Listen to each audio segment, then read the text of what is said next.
ஆலயா cotton வேட்டிகள் ஷர்ட்டுகள் wedding celebration. Ramanathapuram மாவட்டம் வேந்தோணியில் நிலப்பட்டாவில் பெயர் மாற்றம் செய்ததற்கு 13,000 ரூபாய் லஞ்சம் வாங்கிய கிராம நிர்வாக அலுவலர் கருப்புசாமியை கையும் களவுமாக லஞ்ச ஒழிப்புத்துறையினர் கைது செய்தனர்.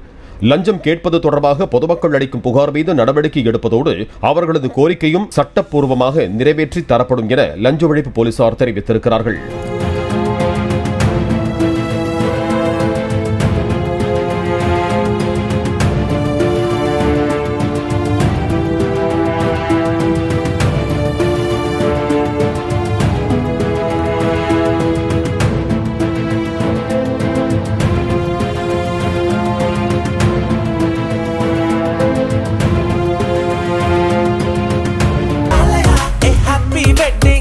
ஆலயா காட்டன் வேட்டிகள் ஷர்ட்டுகள் வெட்டிங் செலிப்ரேஷன். பிளே ஸ்டோர் மற்றும் ஆப் ஸ்டோரில் இருந்து பாலிமர் செயலியை QR கோடு மூலம் பதிவிறக்கம் செய்யுங்கள். செய்திகளை உடனுக்குடன் பெறுங்கள்.